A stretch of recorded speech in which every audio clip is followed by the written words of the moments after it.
अच्छा This mug conference will now be recorded.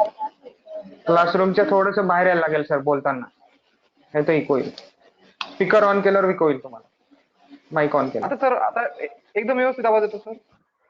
आता येतोय, आता एकदम व्यवस्थित येतोय. Okay.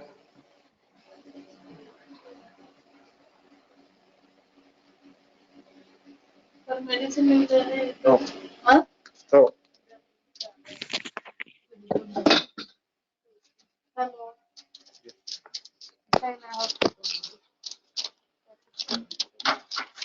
Hospital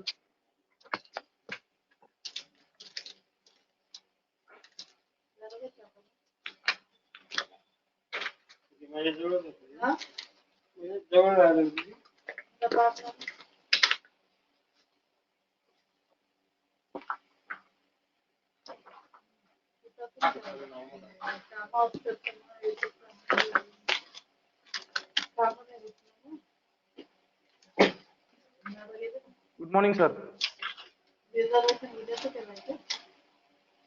good morning.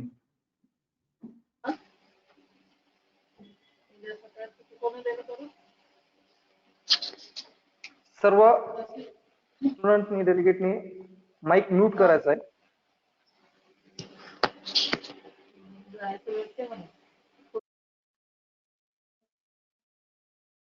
Doctor Tushar तुमचे माईक म्यूट करा तुमचा.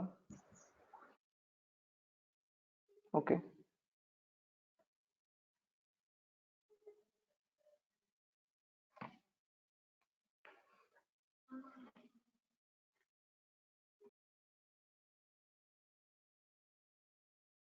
Okay good morning. Chhapekar sir सुरू करूया. हो सर सुरू करा. Okay. Good morning. I am Dr. Kaul K, Assistant Professor in Ashwin Rural Ayurved College, Manchi. I am here to introduce today's guest lecturer, Dr. Sarang Deshpande sir, for National CME on dosage forms in Ayurveda, organized by Ashwin Ayurved College, Manchi.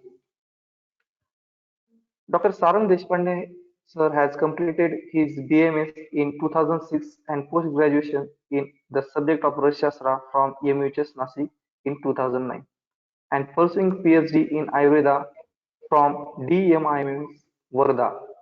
He is practicing as an Ayurveda consultant since last 12 years with specialists in gastrointestinal, skin, and gynecological disease. He is also an academician and working an associate professor in Vijay Sri Ayurveda College, Jabalpur, Madhya Pradesh, where he teaches the subject Ras Shastra and has active role in college administration as a vice principal. He is expert in Ayurvedic product development, quality control assessment, analytical interpretation, and medical writing. He has 21 research papers published in international peer-reviewed journal and has published 3 patented. He is a young researcher and entrepreneur having his own pharmaceutical brand by the name Sri Brahma Chaitanya Ayurveda, which he started in 2014 along with some doctors for the service of Ayurveda. It has basket of 150 classical and 15 patent proprietary Ayurvedic products. Recently, he has started world first exclusively Ayurvedic food brand by the name Ayu Ahar, which deals in developing natural, organic, and traditional Ayurvedic food recipes in standardized form. By this brand, he is servicing to more than 1,000 doctors all over India and their patients. He is also consultant and advisor to many pharmaceutical companies and pharmacy colleges where he provides technical and scientific services for product development. Mike mute करा सर्वांचा. IPR generation and exports of Ayurvedic herbal and food products. He is also director of Croatia-based Ayurvedic company Somlata Ayurved Private Limited. He is also governing body member of Rajashree Shahu Pharmacy College, Buldana. He regularly guides several graduates, postgraduates, and PhD scholars of Ayurveda and pharmacy, and basic science scholars who used to do research work in subjects alike to herbal Ayurveda and food. He is also president of techno commercial firm Technovate Solutions, by which he has so many technocards from interdisciplinary and transdisciplinary faculties attached with the organization who work in integration of Ayurveda and technology in good perspective. He has received award of Best Researcher by Rula International Award in Trichy, Kerala in February 2019 for his research work in Lyme disease and INS Young Achiever Award by Institute of Scholars in December 2020. Now I request Dr. Sarang sir, please start the session. So thank you very much, sir. Kindly please allow me to share my screen. Gawde sir सरांना screen share करायला option द्या.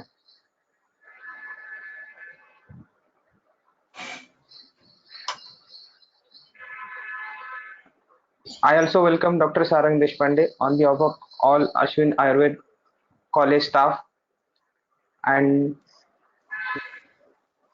request him to start his sessions. He may use English or Hindi language while explaining, and he may share his PPT also. Thank you, sir. Please start your session.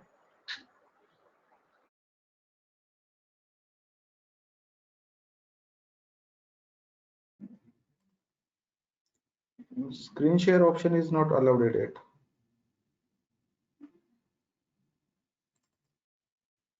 Kayuke sir, make him presentator or co-presentator or co-host.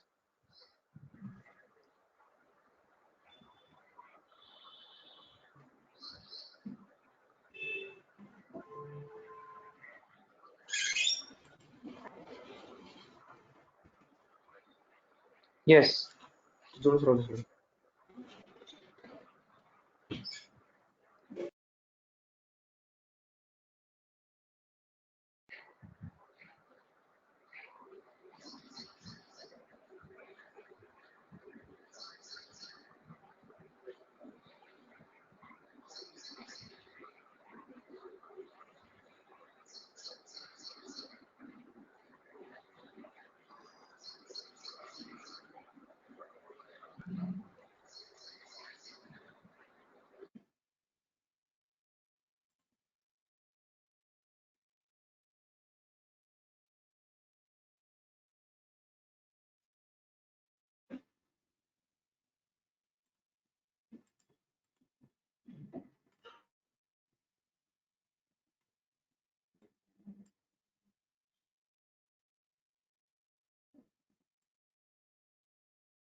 Okay. So is my screen clearly visible to all of you, and am I audible to all of you? Yes, sir. Yes, you are. Yes, Yes, you sir. are. Screen is also visible. Okay. Thank you organizers, and thank you sirs for introducing me. With the permission of the organizers, I am starting my session, which is about the dosage forms in Ayurveda.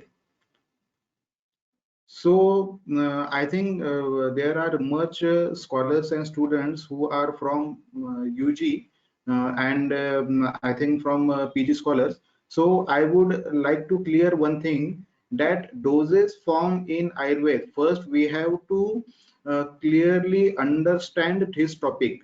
Doses forms in Ayurveda. What does mean by doses forms? Doses forms means, it doesn't mean that dose of a any medicine, particular dose of any medicines. Dosage forms means the form of the medicine by which it is incorporated in the human body. Means tablet capsule, ये जो doses forms है, औषधि कल्पना doses forms means भैषजीय औषधि कल्पना. Dosage form doesn't means any dose of a औषध. So please be clear on this topic. PG students वगैरह इन सबको ये चीजें क्लियर होंगी, लेकिन यूजी स्टूडेंट्स को जो अंडर ग्रेजुएट है अभी, उनको काफी बार ये चीज क्लियर नहीं रही. तो so please clearly understand the meaning of dosage forms. We are in upcoming 30-40 minutes we are going to deal with what are the basics of the dosage forms, what are the main qualities of the dosage forms, what are the main dosage forms which we are using in Ayurveda, and what is the significance of that particular dosage form in terms of palatability, acceptability, and in terms of their use in different vyadhi or in different diseases, and what are the technical specifications of that particular dosage forms. I am not going to highlight uh, the most common things which are already mentioned in this text. I am going to highlight only the things which are technical, and most of the time we are not aware of that things, because no such technicalities we are commonly in touch of. सो हम आज जो बात करने वाले हैं 30-40 minutes, वो सिर्फ technical बात ही करने वाले हैं जो डोजेज फॉर्म्स आयुर्वेद में यूज होते हैं उनके बारे में.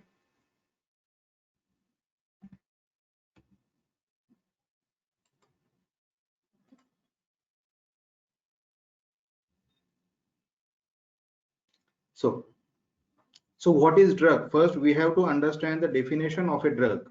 So according to global era, or according to current technical era, the definition, clear definition of the drug is the entity which is in pharmacology. The typical definition of a drug is a chemical substance typically of known structure which when administered to a living organism produces a biological effect. So what are the two main qualities of the drug? औषध की दो मुख्य quality क्या है? According to modern definition, that it must has known structure and it must produce some biological effect. Not only produce, but we must identify the biological effect it produce to the body. Means उस drug की pharmacokinetic और pharmacodynamic हमें मालूम रहना चाहिए, वो identified रहना चाहिए, और उसका क्लियर स्ट्रक्चर हमें आइडेंटिफाइड रहना चाहिए. ये दो चीज अगर जिस चीज में है, उसी ड्रग को औषध कहा जाएगा. ये एक टिपिकल औषध की डेफिनेशन है. और अनदर डेफिनेशन भी है कि a pharmaceutical drug also called a medication और medicine is a chemical substance used to treat, cure, prevent or diagnose a disease or to promote well-being.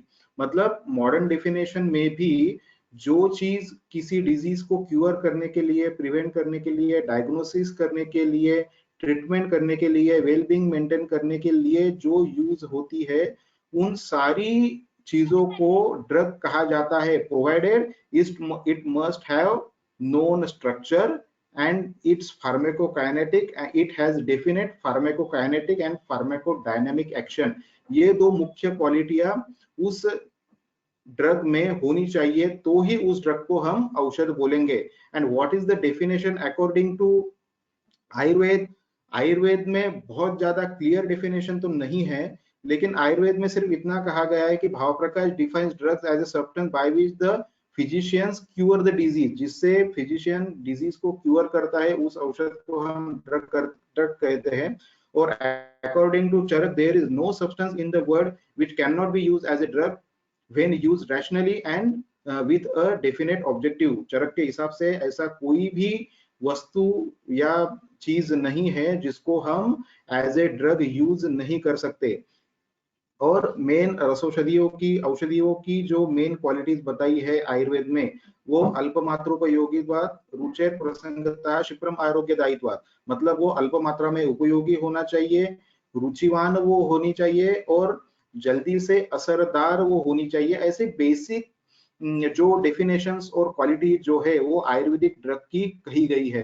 अगर हम यहाँ से यहाँ पे अगर ठीक तरीके से अगर देखे जाए, पहली वाली डेफिनेशन अगर मॉडर्न इरा की अगर हमने देखी कि जहाँ पे ड्रग में क्या होना जरूरी है, एक डेफिनेट स्ट्रक्चर होना जरूरी है और उसकी फार्माकोकाइनेटिक और डायनेमिक एक्शन डिफाइंड और वेल नोन रहना जरूरी है। उस हिसाब से अगर देखा जाए, टेक्निकली अगर देखा जाए, तो उस हिसाब से आज का एक भी औषध, आयुर्वेदिक औषध, ये ड्रग की कैटेगरी में नहीं आता है।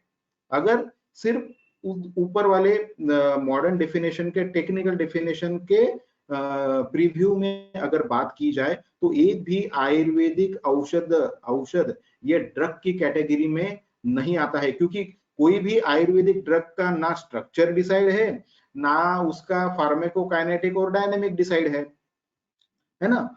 किसी भी चीज का वो डिफाइन नहीं है, इसलिए वो ड्रग कैटेगरी में फिर आना ही नहीं चाहिए, वो आएगा ही नहीं। क्योंकि हमारे औषधियों का जो स्ट्रक्चर है, दीज आर कुछ सिंगल हर्ब्स के औषधियां है, कुछ पॉली हर्ब्स की औषधियां है, हर्बो मिनरल औषधियां है। तो these all drugs, ayurvedic drugs are of complex natures, they are polyherbals and of complex nature. इसलिए उसका कोई एक पर्टिकुलर मॉलिक्यूल नहीं है, उसका कोई पर्टिकुलर स्ट्रक्चर नहीं है।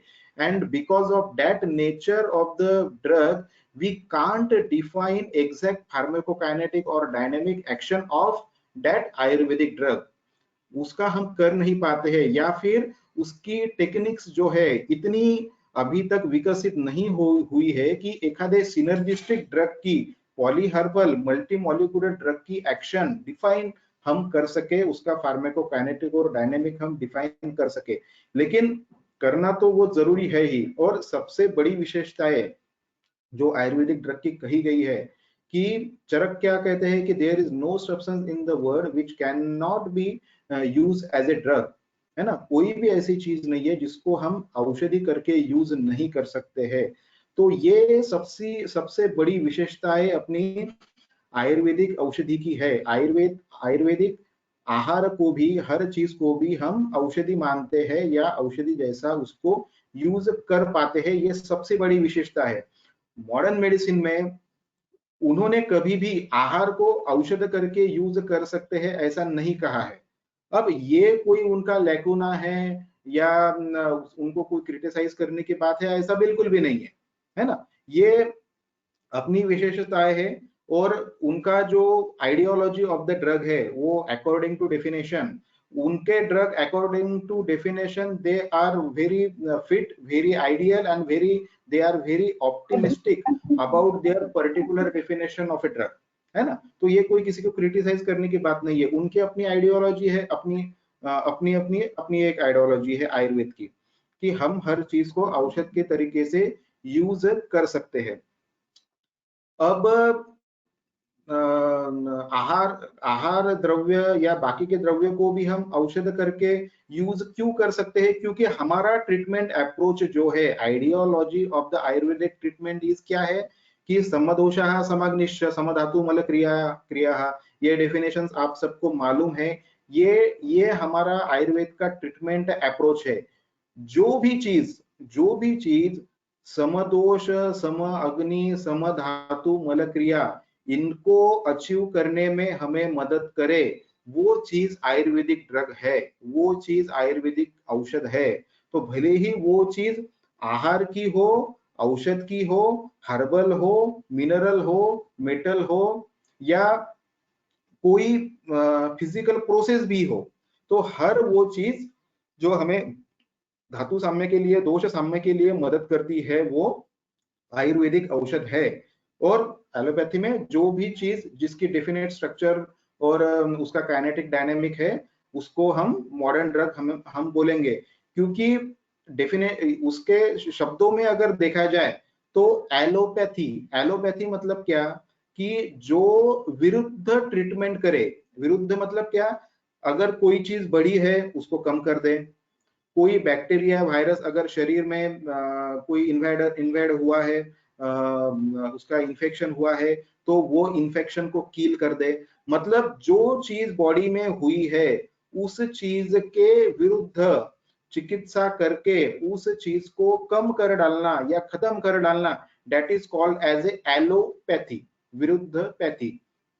और उसके उसके विपरीत क्या है? उसके विपरीत है होम्योपैथी, है ना। होम्योपैथी का मेन सिद्धांत क्या है कि सेमिलिया सेमिलिपेंटस क्यूरेंटस, है ना।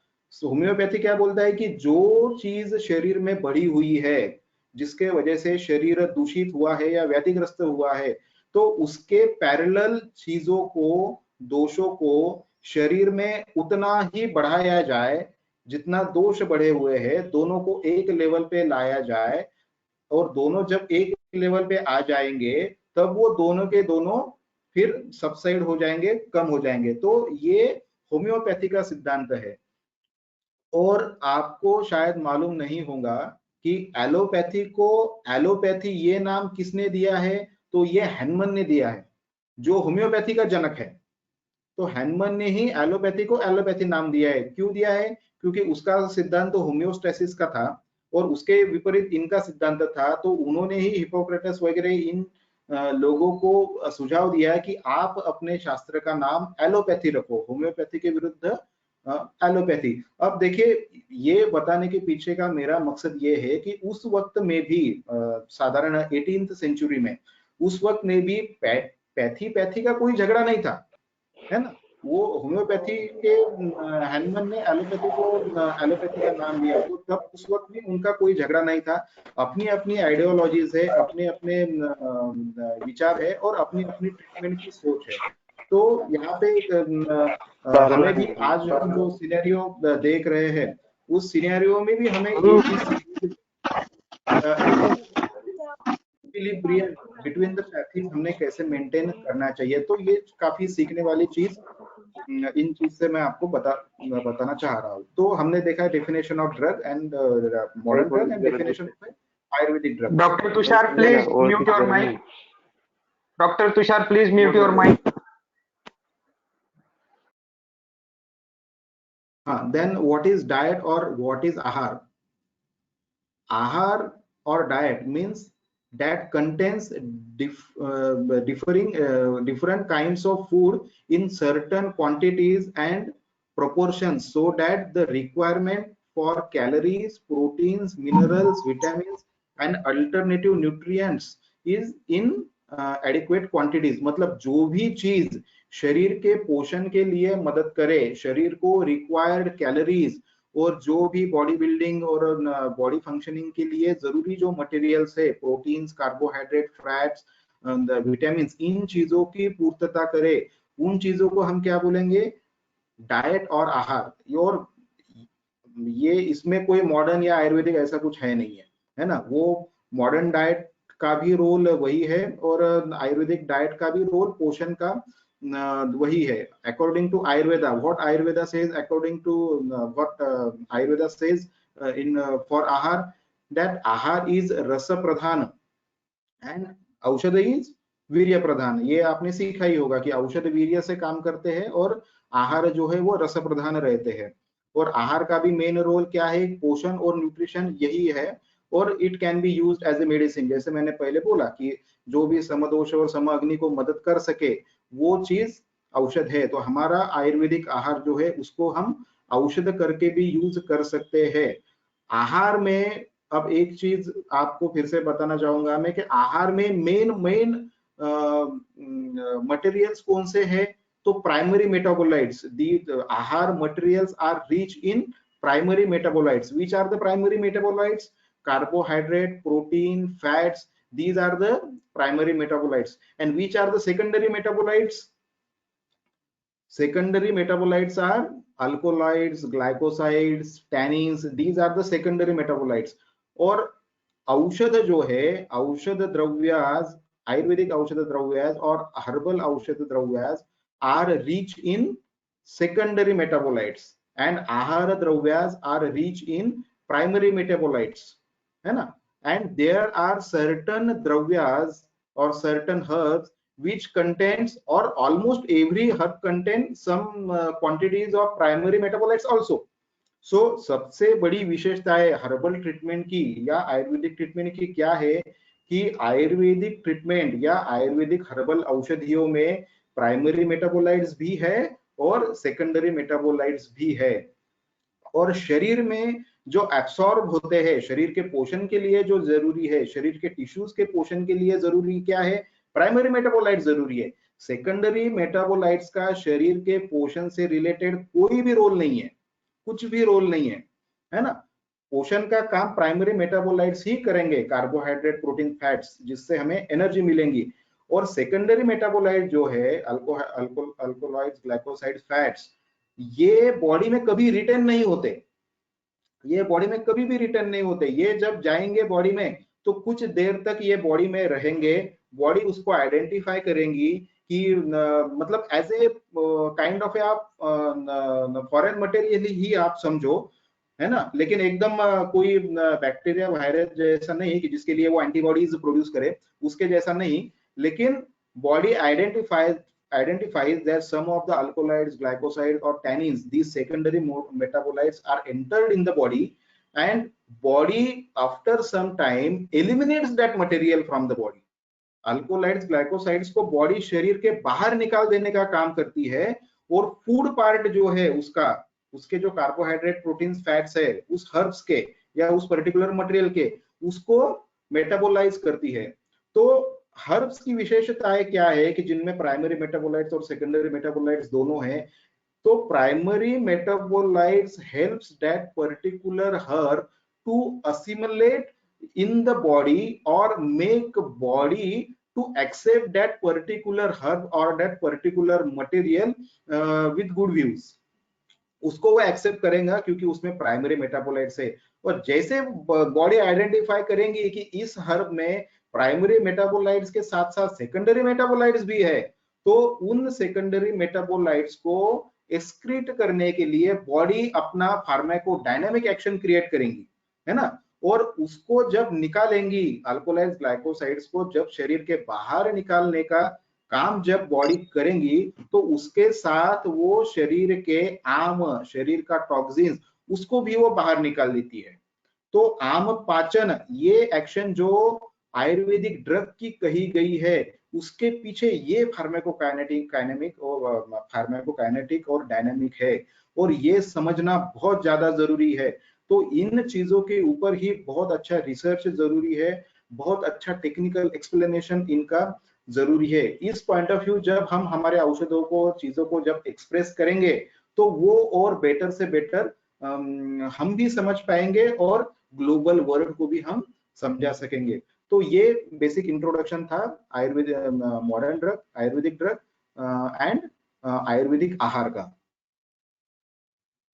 Then coming to the dosage forms, what are the dosage forms? Dosage forms are pharmaceutical drug product in the form in which they are marketed or prescribed for use with a specific mixture of active ingredients and inactive ingredients in a particular configuration and into a appropriate and in particular dose। मतलब ऐसा भैषजीय योग जो herbs को या actives को एक अच्छे form में लाए, उसको मार्केट करने के लिए या उसको प्रिस्क्राइब करने के लिए, with the addition of active material and inactive material. Inactive material मतलब जो भी एक्सिपिएंट्स हम डोजेस फॉर्म बनाने के लिए यूज करेंगे, उन चीजों को हम एक्सिपिएंट बोलते हैं। तो जो भी डोजेस फॉर्म्स जो उस पर्टिकुलर एक्टिव को, उस पर्टिकुलर हर्ब को, या उस पर्टिकुलर मॉलिक्यूल को, या उस पर्टिकुलर ड्रग को कैरी करने के लिए as a vehicle, as a respondent और एज ए उसको साथ में लेके जो जाए, उस पर्टिकुलर फॉर्म को हम क्या बोलेंगे? Doses forms. जैसे टैबलेट, किसी एक्टिव को टैबलेट कैरी कर रही है तो tablet is a doses form. कुछ चीजों को कैप्सूल कैरी कर रही है तो capsule is a doses form.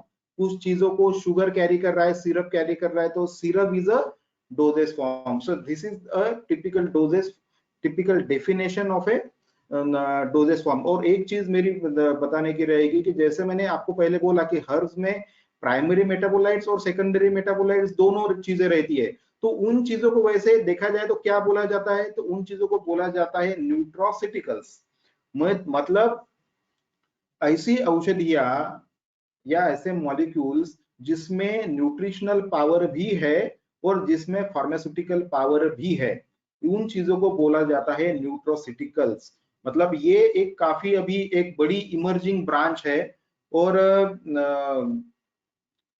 सबसे बड़ा डर तो यह है कि आयुर्वेद में अगर हमने बहुत अच्छी तरह से रिसर्च नहीं किया, हमने अपनी टर्मिनोलॉजीज को अगर बहुत अच्छी तरह से सेट अगर नहीं किया, तो ये आयुर्वेद को पूरा फूड में कन्वर्ट होने के लिए और पूरा न्यूट्रोसिटिकल में कन्वर्ट होने के लिए कुछ समय नहीं लगने वाला है। क्योंकि टेक्निकली अगर देखा जाए तो Ayurveda is a nutraceutical science, है ना। तो हमें अपनी टर्मिनोलॉजीज को फिक्स करना बहुत ज्यादा जरूरी है। और हो क्या रहा है कि न्यूट्रोसिटिकल प्रिपरेशंस को typical definition of the drug में डिस्क्राइब किया जा रहा है।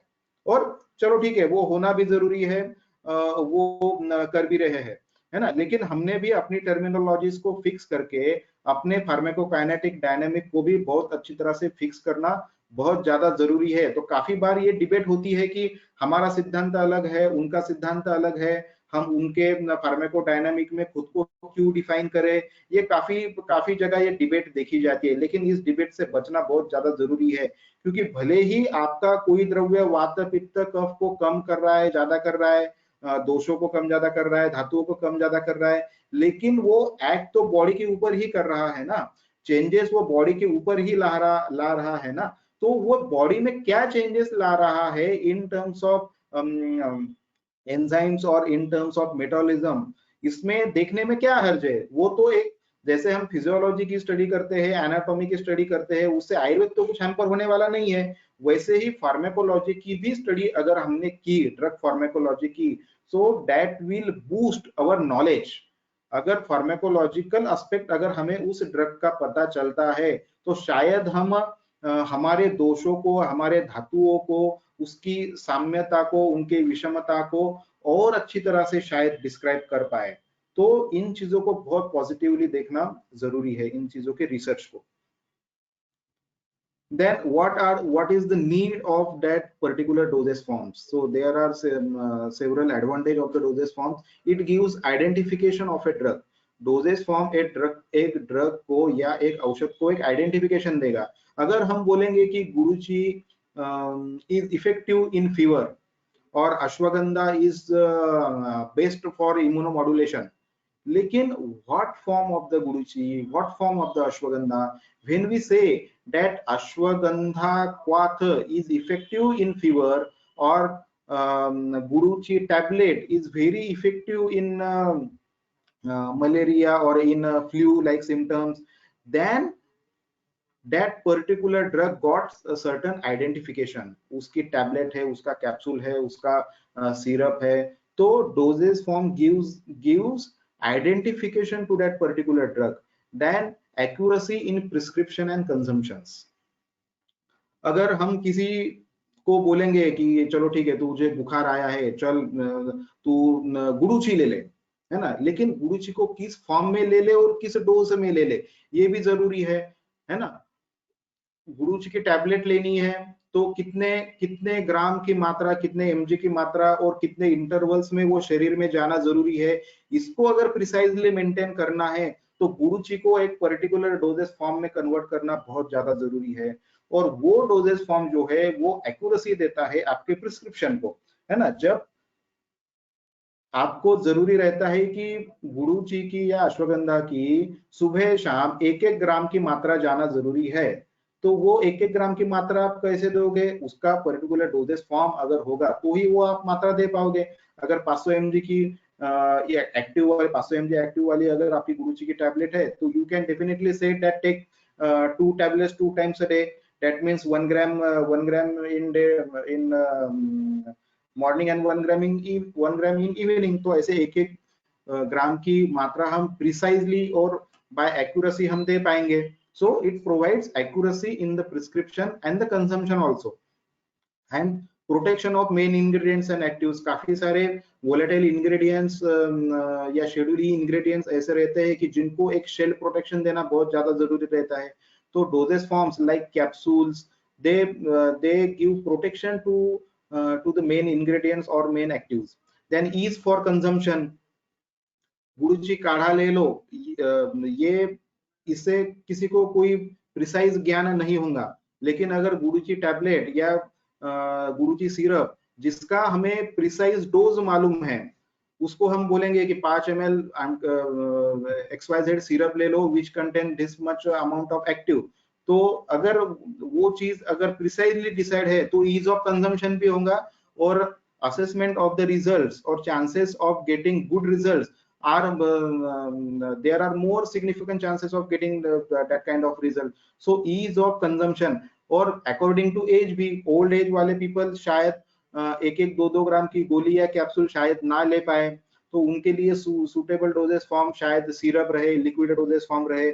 So ease of consumption, this is another advantage of the dosage form. Then protection, कुछ वोलेटाइल चीजें रहती है जिनको प्रोटेक्ट करना बहुत ज्यादा जरूरी रहता है, तो कोटेड टैबलेट, सील एम्पूल्स वगैरह ये चीजें प्रोटेक्ट भी करती है आपके कंटेंट को. So some doses form gives protection also. Then protection from saliva and gastric juice. कुछ डोजेस फॉर्म्स या कुछ इंग्रेडिएंट्स हमें ऐसे रहते हैं कि जिनको हमें सलाइवा में या गैस्ट्रिक जूस में डिसॉल्व नहीं करना है. We want their targeted action directly in the intestines, जैसे इंट्रिक कोटेड वगैरह टैबलेट रहती है ना, तो वो कोटिंग या वो particular doses forms protect that particular drug from the saliva और गैस्ट्रिक जूस. तो प्रोटेक्शन एक डोजेस फॉर्म प्रोवाइड करता है. Masking of taste and masking of order, this is the main importance of doses form. किसी भी unpleasant taste को और order को कैप्सूल में अगर वो ड्रग है तो that is easy, no order or no taste will be there. Then placement of drug within body tissues, जैसे इंजेक्शन जैसे डोजेस फॉर्म्स है जिसको हम डायरेक्टली बॉडी टिश्यूज में इंजेक्ट कर सकते हैं, जिससे कि सिस्टमिक सर्कुलेशन में वो जल्द से जल्द वो ड्रग जा पाए और उसकी एक्शन तुरंत हो पाए. इंजेक्शन के बारे में मैं थोड़ा सा आगे आपको और बताऊंगा कि आयुर्वेदिक इंजेक्शन को भी उसका सिनेरियो क्या था और आगे हम आयुर्वेदिक इंजेक्शन को कैसे देख पाते हैं, ये मैं आगे के स्लाइड में आपको बताऊंगा. देन सस्टेन और control release of the medications. Medicine को रिलीज कहाँ करना है उस हिसाब से भी डोजेस फॉर्म डिसाइड रहते हैं. जो कि फास्ट रिलीज टैबलेट रहती है जो गैस्ट्रिक में हम एसिडिटी के लिए वगैरह यूज करते हैं, उसका रिलीज कंट्रोल हम डोजेस फॉर्म में कर सकते हैं by using suitable excipients. So sustained and controlled release of the medicine can be achieved by using particular dosage forms. Then optimal drug action, drug को action कहाँ पे करनी है उस हिसाब से हम dosage form decide कर सकते हैं. Then insertion of drugs into body cavity, जैसे हमारी बस्ती कल्पनाएं है, उत्तर बस्ती की कल्पनाएं है, तो ये भी हम पर्टिकुलर डोजेस फॉर्म में उस ड्रग को क्रिएट करके कर सकते हैं. जैसे वर्ती हम बनाते हैं, बुधवर्ती बनाते हैं, नेत्रवर्ती, कर्णवर्ती वगैरह या जो भी चीजें हम बनाते हैं, इनको भी हम सुटेबल डोजेस फॉर्म में रख के बना सकते हैं. Then use of desired vehicle for insoluble drugs. अब आयुर्वेद में तो ऐसे कोई इंसोल्यूबल ड्रग्स ऐसे है नहीं, या फिर जो इनकॉम्पेटेबल हो बॉडीज के लिए, लेकिन अगर ऐसे कोई ड्रग्स है तो उनको कॉम्पेटेबल बनाने के लिए या फिर उनको एक सुटेबल व्हीकल प्रोवाइड करने के लिए भी पर्टिकुलर डोजेस फॉर्म्स मदद करते हैं. तो ये इतने सारे एडवांटेज हमें डोजेस फॉर्म के मिलते हैं. Then according to content of the medicines, Ayurvedic dosage forms are divided into two main categories, Kashtaushadhi and Rasaushadhi. Kashtaushadhi में are the medicines where only herbs are used for the preparation. These are the single herb preparations or polyherbal preparation. जिसमें सिर्फ herb इस्तेमाल किए हैं वो काष्ठौषधि है, और जिसमें हर्ब्स के साथ साथ मेटल और मिनरल्स भी यूज किए हैं वो रसौषधियां है. रसौषधियों के भी दो प्रकार है, हर्बो मिनरल, जहाँ पे हर्ब्स और मिनरल्स दोनों चीजों को कंबाइन किया हो as a active. These are the herbo mineral preparations. और जो प्योरली मेटल और मिनरलिक प्रिपरेशंस है, जो जैसे भस्म है, कुपिपक्व रसायन है, दो herbs are used for processing और making of that particular bhasma और कुपिपक्व, but still that herbs which are used for the process, they are not the active component of the composition of that material. इसीलिए वो कुपिपक्व या भस्म जो है वो प्योर मिनरलिक प्रिपरेशन में ही आएंगे, वो हर्बो मिनरल में नहीं आएंगे. So according to content, these are the classification of the Ayurvedic drugs. Then according to physical form, ये एक basic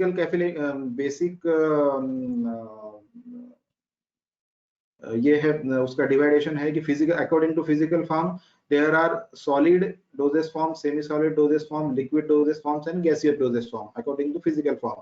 then according to route of administration there are oral doses forms, topical doses forms. Topical मतलब external आप इसको कह सकते हो, जैसे कि अभ्यंग के अपने तेल है, उद्वर्तन है, these are the topical dosage forms. Then rectal dosage forms, गुदवर्ती वगैरह ये सब चीजें हो गई, these are the rectal dosage forms. Then vaginal और urethral dosage forms, vaginal में भी हम वर्ती वगैरह यूज करके हम करते हैं, तो vaginal और urethral dosage forms route of administration जिनका vagina और urethra है. Then ophthalmic और optic जैसे eye drops वगैरह जो है, these are the ophthalmic and optic dosage forms. Then inhaled मतलब धूपन हो गया या फिर अपना स्टीमिंग हो गया, these are the dosage forms which are introduced in the body in the form of inhalation. Then parenteral, जैसे मैंने इंजेक्शन का पहले बोला था, अब बहुत पहले इंजेक्शन आयुर्वेद में कुछ सालों पहले थे, लेकिन बाद में वो पूरे चले गए. लेकिन ये डोजेस फॉर्म भी आयुर्वेद का है क्या?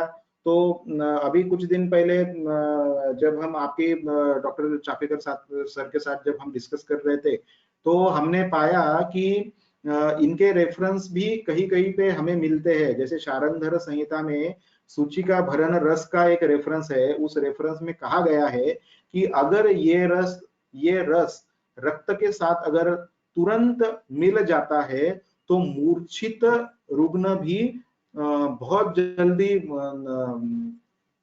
उसमें चेतना आ जाती है या बहुत जल्दी वो रिकवर हो सकता है. तो सूचिका भरण रस के रेफरेंस में और भी कुछ ऐसे द्रव्यों के रेफरेंस में पैरेंट्रल डोजेस फॉर्म का रेफरेंस हमें मिलता है. और काफी जगह पे उन्माद अपस्मार जैसे रुग्णों में काकजंघा से सर के ऊपर प्रच्छान कर्म करके वहां पे भी मेडिसिन अप्लाई करने की प्रोसेस आपने संहिताओं में देखी होंगी या पढ़ी होंगी. तो वो भी एक रूट ऑफ एडमिनिस्ट्रेशन है जहां पे हम ड्रग को डायरेक्ट रक्त के अंदर मिक्स कर रहे हैं या रक्त के अंदर प्रवाहित कर रहे हैं. सो पैरेंट्रल डोजेस फॉर्म का बहुत ज्यादा यूज ट्रेडिशनल आयुर्वेद में नहीं था, लेकिन हो सकता है कि उसके जैसी सोच पहले के कुछ आचार्यों ने रखी हो और उसके ऊपर शायद उनका कुछ काम भी हुआ हो. और अभी आप देख रहे होंगे, सुन रहे होंगे कि काफी ज्यादा डिमांड आ रही है कि आयुर्वेद में भी जो पुराने इंजेक्शंस वगैरह जो है उनको भी फिर से अंतर्भावित किया जाए, या कर सकते हैं क्या, या वो आना चाहिए. लेकिन जब हम कोई भी डोजेस फॉर्म हो उसको जब हम आयुर्वेदिक डोजेस फॉर्म जब हम बोलते हैं तो मेन रिक्वायरमेंट क्या रहती है कि मेडिसिन कोई भी हो, भले ही हो औषधि द्रव्य हो या आहार द्रव्य हो, उसका आइडियोलॉजी ऑफ ट्रीटमेंट क्या रहने चाहिए, समदोषा समाग्निश्च, ये आइडियोलॉजी ऑफ ट्रीटमेंट रहना चाहिए. तो इंजेक्शन भी रहे या और भी कोई डोजेस फॉर्म रहे, उनको इस आइडियोलॉजी ऑफ ट्रीटमेंट में हम कैसे एक्सप्लेन कर सकते हैं या कैसे एक्सप्लेन करना चाहिए, ये सोचना हमें जरूरी रहता है कि पर्टिकुलर इंजेक्शन समदोषा समाग्निश्च में कैसे काम कर सकता है या कैसे काम वो करेगा. और ये ट्रीटमेंट आइडियोलॉजी हो गई. और दूसरा, उसके एनर्जेटिक्स हमें डिफाइन करते आना चाहिए, है ना. आयुर्वेद की औषधियां किस फॉर्म में डिफाइन होती है, उनके रस गुण वीर्य विपाक प्रभाव इन टर्मिनोलॉजीज में वो डिफाइन होते हैं. तो अगर इंजेक्शंस को भी अगर हम उन टर्मिनोलॉजीज में डिसाइड कर पाए और उसका ट्रीटमेंट अप्रोच हम एक्सप्लेन कर पाए, तो ही हम उसको आयुर्वेदिक इसमें ला सकते हैं. देखो, कोई भी चीज आयुर्वेदिक या एलोपैथिक या मॉडर्न या होम्योपैथिक ऐसी नहीं रहती, उसका यूज उसको डिफाइन करता है कि वो आयुर्वेदिक है. अब अश्वगंधा क्या आयुर्वेदिक है क्या? बिल्कुल भी नहीं है ना. नहीं है मतलब क्या, अश्वगंधा फार्मेसी वाले लोग भी यूज करते हैं, उसका विथेनोलॉइड्स मॉडर्न वाले लोग भी कुछ जगह पे यूज करते हैं, न्यूट्रोसिटिकल वाले अपने हिसाब से यूज करते हैं, फूड वाले एफएसएसआई इंडस्ट्री वाले अपने हिसाब से यूज करते हैं, और आयुर्वेद वाले अपने हिसाब से यूज करते हैं। तो आयुर्वेद के ऊपर हमारा ट्रेडमार्क नहीं है कि सॉरी अश्वगंधा के ऊपर हमारा ऐसा कोई ट्रेडमार्क नहीं है कि अश्वगंधा या आयुर्वेदिक है। तो उसका यूज, उसके डोजेज फॉर्म का यूज कैसा है, कौन से ट्रीटमेंट अप्रोच के तहत वो यूज हुआ है, और कौन से एनर्जेटिक्स हम उसको उसके हम एक्सप्लेन कर रहे हैं, वही नजरिया वही चीज उसको एक्सप्लेन करेंगी कि ये आयुर्वेदिक ड्रग है, मॉडर्न ड्रग है, होम्योपैथिक ड्रग है, या और कोई ड्रग है ना। Then coming to the particular doses form. अब जैसे tablet are hard compress medication in round, oval or square shape, solid, or tablet is a solid dosage form containing unit dose of one or more medicaments। और tablet के बारे में तो सबको सब पता ही है। तो राउंड शेप या ओवल शेप की रहती है, और जनरली जो टैबलेट ओवल शेप की है और जिस टैबलेट का वेट मोर देन 750 mg है, उस टैबलेट को हम कैपलेट बोलते हैं, CAPLET, कैपलेट्स, है ना। मेन कंटेंट्स क्या है टैबलेट्स के? एक्टिव्स। कोई भी डोजेस फॉर्म का मेन कंटेंट्स क्या है? वो एक्टिव्स उसके रहेंगे। मतलब जो भी उसमें हर्ब्स है, मिनरल्स है, जिनकी एक्टिविटी हमें अपेक्षित है, उन चीजों को हम एक्टिव्स बोलेंगे। सो उसमें एक्टिव्स है, डाइल्यूएंट्स है, बाइंडर्स है, डिसइंटीग्रेंट्स है, और coating material. These are the main contents of the tablet doses form. और इसमें भी एक चीज हमें देखना बहुत जरूरी है, जब हम किसी टैबलेट को बोलते हैं कि Arogyavardhini 250 mg, what does it indicate? It doesn't indicate that Arogyavardhini tablet of 250 mg weight. इसका अर्थ ऐसा नहीं है या ऐसा नहीं होना चाहिए। उसका अर्थ क्या होना चाहिए कि that particular tablet, that particular doses form of a tablet contains Arogyavardhini 250 mg, है ना। भले ही वो टैबलेट 300 mg की रहे या 350 mg की रहे, लेकिन उसमें Arogyavardhini as a active 250 mg है। तो हमारा उल्लेख कभी भी ये ऐसा ही रहना चाहिए, है ना, कि उसमें हम किसी भी डोजेस फॉर्म को एक्टिव्स और इनएक्टिव्स इन चीजों के तहत हमें एक्सप्लेन करते आना चाहिए। तो अलग अलग कंटेंट्स रहते हैं, डाइल्यूएंट्स, बाइंडर, डिसइंटीग्रेटर्स वगैरह। उसके क्वालिटी असेसमेंट पैरामीटर्स है कि टैबलेट का हार्डनेस जो है वो 2 से 4 के बीच में अगर रहता है तो वही वो आइडियल हार्डनेस रहता है, जिससे टूटने की क्षमता वगैरह टैबलेट की कम हो जाती है, वो टूटती नहीं है ना, मैकेनिकल शॉक में।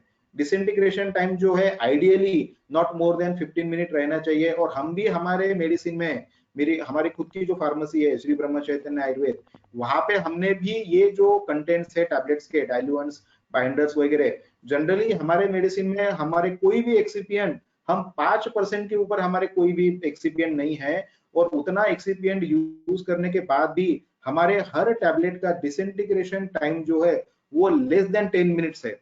इवन हमारे गूगल टैबलेट्स भी जो है उसका डिसइंटीग्रेशन टाइम हमारा लेस देन 10 मिनट्स है। तो सब डिपेंड करता है आपके R&D के ऊपर, हम कैसे कैसे एक्सिपिएंट यूज कर रहे हैं, उसके ऊपर ये सब चीजें डिपेंड करती है। तो मेन हार्डनेस, डिसइंटीग्रेशन टाइम और फ्राइबिलिटी, मतलब मैकेनिकल शॉक के अगेंस्ट में आपका ड्रग कितना स्टेबल है, that defines friability of that particular tablet, and that should not be more than 1%। सो ये टैबलेट है। Other forms of the tablet भी है, जैसे कि चूएबल टैबलेट है, इफरवेसेंट टैबलेट है। इफरवेसेंट टैबलेट मतलब क्या? जो टैबलेट पानी में डालने के बाद कार्बन डाइऑक्साइड को रिलीज करे, है ना, उस टैबलेट को हम इफरवेसेंट टैबलेट बोलते हैं। जैसे रेक्टल टैबलेट्स भी है, लॉजेंजेस भी है, जिसको हम चूस के खा सकते हैं, है ना। अब एफरवेसेंट टैबलेट में एक चीज मुझे याद आई, इनो, है ना। इनो का नाम आपने सबने सुना होगा, जो एसिडिटी के लिए वगैरह उसका काफी ऐड आता है, और वो एक लार्जेस्ट सेलिंग ब्रांड है इनो, है ना। इनो में क्या है? इनो में आपका नींबू सत्व है, और पोटेशियम नाइट्रेट है, सज्जी खार। अब आपको हैरानी होंगी ये जान के कि इनो का रेफरेंस कहां पर है। तो इनो का रेफरेंस रसद तरंगिणी में है।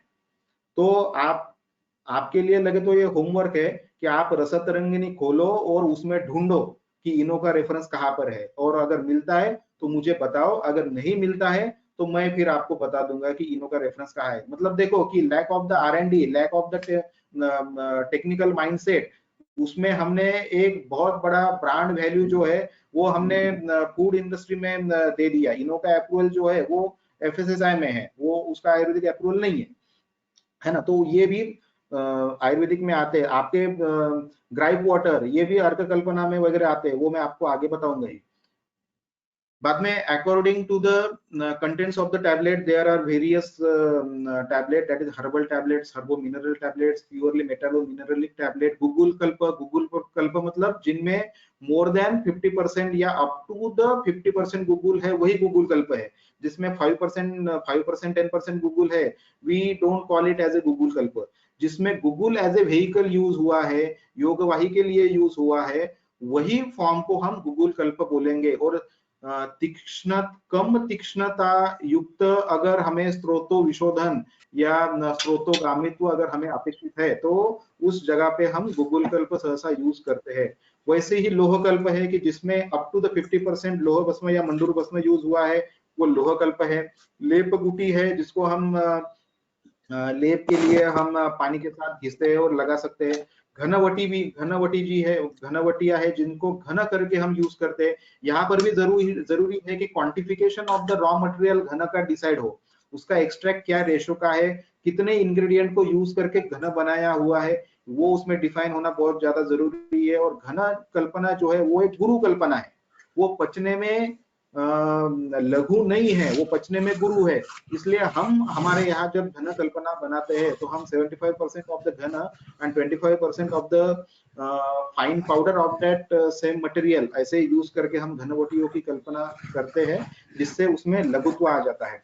बाद में चूर्ण कल्पना है। चूर्ण is intimate mixture of dry finally divided drug और केमिकल इंटेंडेड फॉर इंटरनल और एक्सटर्नल यूज, है ना। की पॉइंट्स क्या है कि ये सिंगल हर्ब या पॉली इंग्रेडिएंट्स का भी रह सकते हैं। चूर्ण में ज्यादातर चूर्णों में आपको शुगर कंटेंट या कहीं पर लवण कंटेंट आपको मिलता है, जैसे सितोपलादी तालिसादी चूर्ण में major part of the sugar content है। लवण भास्कर शिवाक्षार पाचन जैसे चूर्ण में लवण कंटेंट आपका है।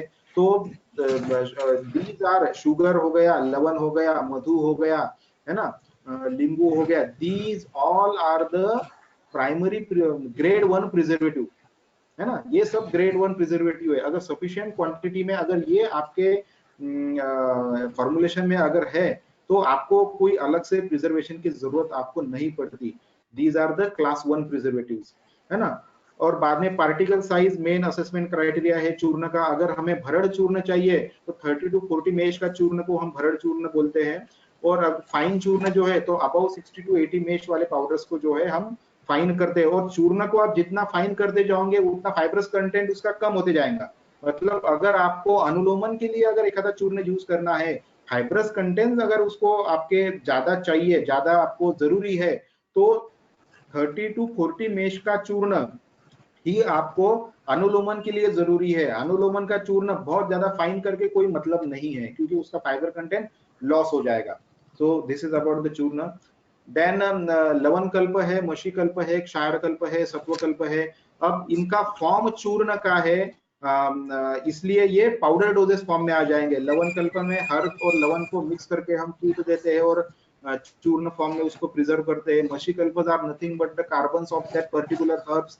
उसमें हम पार्थिवांश और आप्यांश इसको निकाल के वायुवांश, वायु का अंश और अग्नि का अंश वही सिर्फ मशी कल्प में रहता है और स्रोतोगामित्व उसका बढ़ जाता है। ये मशी कल्पना की विशेषता है। और उसके आगे जाकर भी जब हम वायवीय अंश को भी निकाल देते हैं और सिर्फ तेजस अंश को हम उसमें रखते हैं, तो वो हमारा क्षार कल्प हो गया, है ना। मतलब उस मशी को, ऐश को आगे जाके और जला के उसका व्हाइट ऐश निर्माण करके उसको डिसॉल्व करके उसको इवेपोरेट करके जो नीचे रहता है वो क्षार कल्पना है। These are nothing but the nitrates of that particular herbs, है ना। तो ये तेजस अंश के कल्पनाएं है। और जहां पे सूक्ष्म स्रोतोगामित्व, तीक्ष्ण स्रोतोगामित्व हमें अपेक्षित है, वहां पे हम क्षार कल्पना जनरली यूज करते हैं। जैसे मूत्रवह स्रोतस के विकार है, है ना, जहाँ पे सूक्ष्म स्रोतोगामित्व हमें चाहिए वहां पे क्षार कल्पना यूज होती है। बाद में सत्व कल्पना, सत्व मतलब क्या, starchy material of that particular herb. गुरुची सत्व का नाम आपने सुना होगा। गुरुची सत्व मतलब क्या, starch of that of that गुरुची, है ना। उसको क्रश करके मैसरेट करके उसको पानी में हम भिगोते हैं, उसको स्टैंड रखते हैं और नीचे जो मिलता है हमें वो गुरुची का सत्व मिलता है। that is nothing but a starch and this is starch is nothing but a carbohydrate, है ना। मतलब ये एक टिपिकल एग्जाम्पल है आपका न्यूट्रोसिटिकल मटेरियल का, है ना। गुरुची में तो मैक्सिमम पार्ट आहार का ही है, मैक्सिमम कार्बोहाइड्रेट्स ही है गुरुची में, तो ये सत्व है। तो बाकी उसको भी पहचानना बहुत जरूरी है। गुरुची सत्व जो है वो क्लियर व्हाइट कलर का बिल्कुल भी नहीं दिखता, वो ग्रेइश कलर का दिखता है। अगर हम सही तरीके से गुरुची सत्व अगर निकालते हैं तो 1 किलो गुरुची में से सिर्फ 3 ग्राम हमें 30 ग्राम हमें सत्व मिलेगा, मतलब 3% ओनली, है ना। तो वो सही तरीके से पहचानना भी जरूरी है। मार्केट में सिर्फ 200-250 रुपए किलो में आपको गुरुची सत्व मिलता है, वो पूरा बोगस मिलता है। बाद में भस्म, कुपीपक्व, दीज आर कैंसिलेटेड एंड गंधक जारित preparations, these are in the form of powder, so these are again a powder dosage forms। बाद में कैप्सूल्स है। कैप्सूल्स में कैप्सूल्स आप सबको मालूम है, उसके भी दो प्रकार पड़ते हैं कि हार्ड जिलेटिन कैप्सूल और सॉफ्ट जिलेटिन कैप्सूल, है ना। जो ड्राई फॉर्म में अगर मटेरियल है, पाउडर फॉर्म का अगर मटेरियल है तो उसको हम हार्ड शेल कैप्सूल में डाल सकते हैं।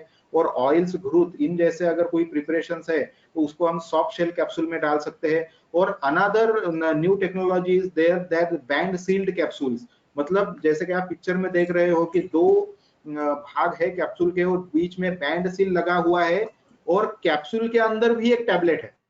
So drug inside the drug, ये एक बहुत ही एडवांस डोजेस फॉर्म्स अभी इवेल्युएट हुआ है। मतलब ये डिसइंटीग्रेशन में मदद करता है। मतलब अंदर एक कैप्सूल के अंदर आप एक अलग टैबलेट डालो, बाद में फिर बाकी का एक्टिव जो है वो उसके ऊपर डालो और दोनों कैप्सूल को सील कर दो। मतलब ये कैप्सूल को जब हम कंज्यूम करेंगे तो सलाइवा में और गैस्ट्रिक कैविटी में पहले वो कैप्सूल फूटेगी, वहां पे एक ड्रग अवेलेबल होगा और कैप्सूल के अंदर की जो छोटी टैबलेट है वो फर्दर आगे जाएंगी, इंटेस्टाइन में जाएंगी और इंटेस्टाइन में वो ड्रग को रिलीज करेंगी, है ना। मतलब ड्यूअल टारगेटेड एक्शन और ड्यूअल ट्रांसपोर्ट हमें इस डोजेस फॉर्म से मिलता है। तो ये भी ऐसे नए नए इनोवेशंस डोजेस फॉर्म में हो रहे हैं। बाद में लिक्विड डोजेस फॉर्म से साइरप आप सबको मालूम है, these are the concentrated aqueous solution of sugar और sucrose to which medicaments are added. Flavour syrups are a convenient form of masking disagreeable taste, मतलब टेस्ट वगैरह को मास्क करने के लिए हम शुगर सिरप या सुक्रालोज सिरप या शुगर लेस सिरप्स भी बना सकते हैं using different types of sweeteners. Then emulsions, अब इमल्शंस ये ज्यादा यूज होने वाला डोजेस फॉर्म नहीं है आयुर्वेद में, लेकिन इसमें भी इनोवेशंस की बहुत ज्यादा शक्यताएं है। काफी बार हमें ऑयल्स और घृत पेशेंट को देने पड़ते हैं इंटरनली, लेकिन सॉफ्ट जेल कैप्सूल में तो वगैरह हमें वो मिल जाते हैं, लेकिन 1 ग्राम के ऊपर वो कैप्सूल नहीं रहती है। लेकिन जब हमें 5-5 ग्राम 4-4 ग्राम का डोज जब हमें देना पड़ता है तब वो उतने ज्यादा कैप्सूल तो हम उसको नहीं दे सकते। तो emulsion is a very suitable doses form for that kind of indication. उसमें हम ऑयल को और वाटर को इमल्सिफाई करके एक लिक्विड जैसा प्रिपरेशन इमल्शन हम बना सकते हैं, जिसको हम आसानी से एनगल्फ कर सकते हैं, जिससे टेस्ट और ऑर्डर भी उस पर्टिकुलर तेल या घृत का मास्क होगा और रिक्वायर्ड डोज भी हम ज्यादा डोज भी उसका हम इंटरनली ले सकते हैं और एक्शन भी वही होंगी। बहुत सारे लोगों के माइंड में प्रश्न यही रहता है कि एक्सिपिएंट यूज करने के बाद वो एक्शन देगा कि नहीं देगा वैसा, तो वो बिल्कुल देता है। एक्सिपिएंट्स आर इनर्ट मटेरियल्स, वो एक्टिव्स के साथ कुछ भी छेड़छाड़ नहीं करते, उससे कुछ भी फर्क नहीं पड़ता आपके एक्टिव्स के ऊपर और एक्टिव्स के असर के ऊपर, है ना। तो ये माइंडसेट निकालना बहुत ज्यादा जरूरी है, एक्टिव्स को बहुत पॉजिटिवली देखना बहुत ज्यादा जरूरी है। देन ओरल सस्पेंशन भी है, जो भस्म जैसी चीजें अगर हमें इनकॉर्पोरेट करनी है अपने ड्रग में तो हम ओरल सस्पेंशंस बना सकते हैं। तो भस्म वगैरह इन चीजों को भी हम लिक्विड डोजेस फॉर्म में हम कन्वर्ट कर सकते हैं। तो साइरप की जो मेन क्वालिटीज रहती है, मेन उसका स्टेबिलिटी के लिए उसका जरूरी रहता है पीएच 4 to 5 के बीच में। अगर पीएच मेंटेन किया जाए तो ही स्टेबिलिटी उसकी सिरप की अच्छी मेंटेन रहती है। बाद में वेट पर एमएल मतलब पानी की अपेक्षा उसका वजन कितना है, ये एक identification parameter particular liquid doses form का हमेशा रहता है। बाद में आसोअरिस्टा एलिक्सियर, उसके बारे में सबको मालूम ही है। These are the fermented preparation containing self generated alcohol up to 10 to 12%, है ना। उसमें भी मेन कंटेंट जो है आपके एक्टिव्स है, आपके मधुर द्रव्य है, शुगर है, जागरी है, और आपके संधान द्रव्य है ना, ये मेन कंटेंट्स है। उसका भी पीएच जो है आसोअरिस्टा का वो नॉट मोर देन 3.5 अगर है तो ही वो प्रॉपर है, क्योंकि ये एसिडिक नेचर वाला रहता है, और 3.5 के नीचे अगर पीएच है तो ही वो स्टेबल रहता है। और इसके नीचे के पीएच में कोई भी ईस्ट मोल्ड ये सर्वाइव नहीं करता है। मतलब पीएच उसका अगर 3.5 के नीचे हो गया तो फर्मेंटेशन प्रोसेस जो है वो पूरी की पूरी रुक जाती है, और एक प्रॉपर आसोअरिस्टा हमें मिलता है। और reducing sugar, non reducing sugar, ये जो इवेल्युएशन पैरामीटर्स है वो हम इस डोजेस फॉर्म के आइडेंटिफिकेशन पैरामीटर से उसको हम स्टैंडर्डाइजेशन के लिए हम कर सकते हैं, है ना। और ये भी एक लघु कल्पना है लेकिन उष्ण कल्पना है, वीर्यवान है और योगवाही भी है। बाद में अर्क कल्पना है, डिस्टिल प्रिपरेशन, तीव्र गंध। मतलब अगर ज्यादा क्वांटिटी में किसी हर्ब को यूज नहीं करना है तो उसका अर्क हम यूज करते हैं, है ना। उसमें भी 10 गुना पानी डाल के हम उसको डिस्टिल्ड करते हैं up to the half quantity of अर्क वी रिसीव्ड, है ना।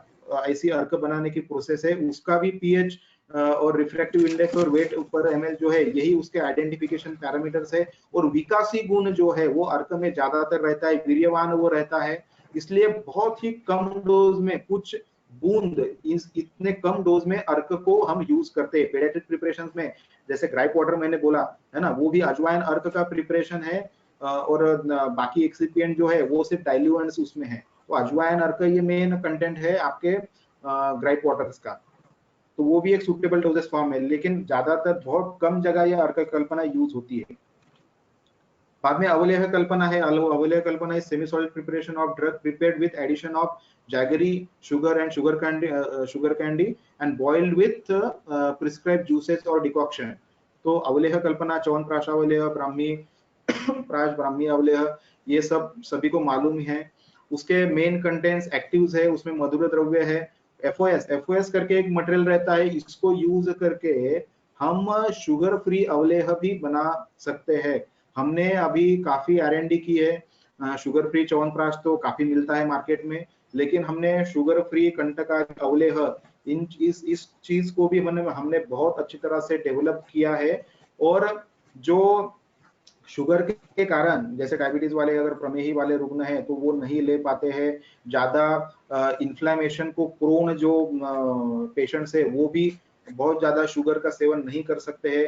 तो जो भी शुगर कंटेंट वाले अपने अवलेह प्रिपरेशंस है उसको भी हम शुगर फ्री इसमें हम यूज कर सकते हैं, अलग अलग स्वीटनर्स वगैरह को यूज करके, है ना। और without hampering any particular activity of that particular dosage form or that particular medicine, है ना। उसके भी इवेल्युएशन पैरामीटर्स में total sugar content, consistency, pH, fat content, क्योंकि उसमें शुगर वगैरह चीजें यूज हुई है इसलिए फैट कंटेंट हम देखते हैं, स्पेसिफिक ग्रेविटी, ये उसके बेसिक क्वालिटी असेसमेंट पैरामीटर है। और अवलेह कल्पना जो है वो गुरु कल्पना है, पचने में वो गुरु कल्पना है। मधुर रस वाली कल्पनाएं ज्यादातर वो रहती है, और लेकिन पचने में ये गुरु कल्पना है। लेकिन अवलेह का ज्यादातर रेफरेंस आपको रसायन अध्याय में मिलेगा, ज्यादातर अवलेह रसायन अध्याय में एक्सप्लेन किए हैं।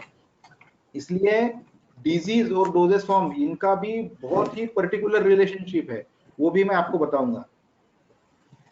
Ghrutta and tail, these are the specific achievement of the Ayurveda for particular dosage form. ये dosage forms में ज्यादातर इतर पैथीज में बहुत ही कम देखने को मिलते हैं, और आयुर्वेद में ही इन डोजेज फॉर्म को हम ज्यादा से ज्यादा यूज हम करते हैं।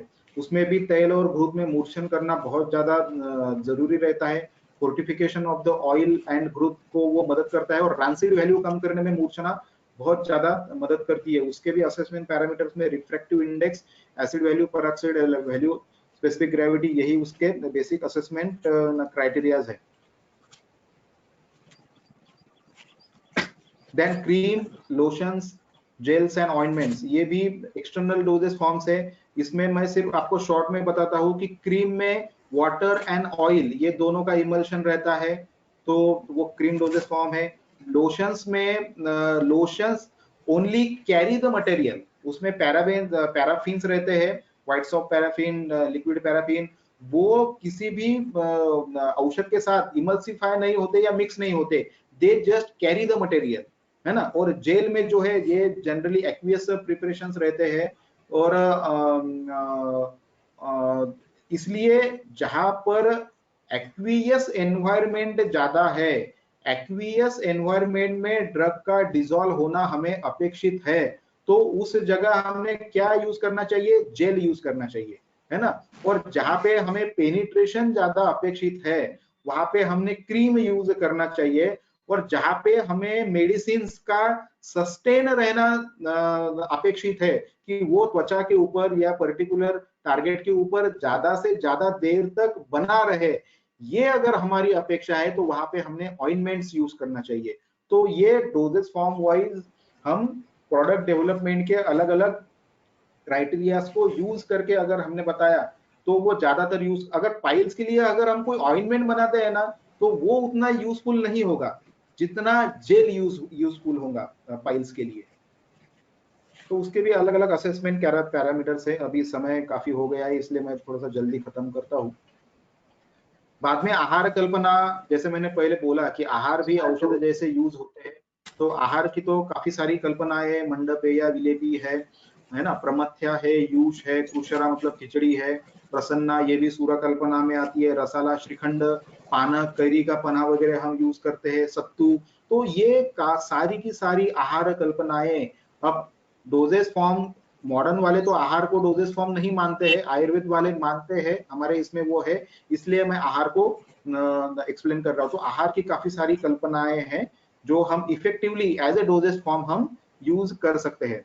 बाद में स्टेबिलिटी स्टडीज है, हर डोजेस फॉर्म की ड्रग एंड कॉस्मेटिक एक्ट के अनुसार स्टेबिलिटी स्टडी एक्सप्लेन की गई है ना। जैसे कि अंजन है, अंजन अगर सिर्फ कास्टोसैदियों से बना है तो 1 साल की उसकी एक्सपायरी डेट है, रस भस्म के साथ अगर है तो वो 2 साल की है, और सिर्फ रस उपरस वाली है तो वो 3 साल की है।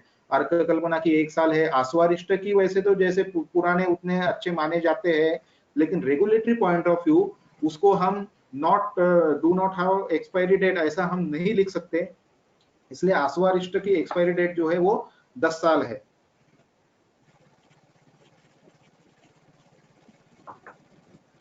बाद में अवलेह, खंड, पाक, गुड़ इनकी 3 साल है, और चूर्ण, क्वाथ चूर्ण इनकी 2 साल है। धूपन द्रव्य की 2 साल है एक्सपायरी डेट। द्रावक, लवण, क्षार, तीक्ष्ण है, उनकी एक्सपायरी डेट 5 साल है। घृत की 2 साल है। गुग्गुल कल्पों की 5 साल है। गुटिका वर्ती अगर सिर्फ हर्बो मिनरल प्रिपरेशन अगर वो है, गुग्गुल भी उसमें अगर है तो उसकी एक्सपायरी डेट 5 साल है। अगर सिर्फ काष्ठौषधि वाली अगर वो टैबलेट है तो उसकी 3 साल है ना। तो और रस, सिर्फ रस भस्मों वाली अगर टैबलेट है तो उसकी एक्सपायरी डेट 10 साल है।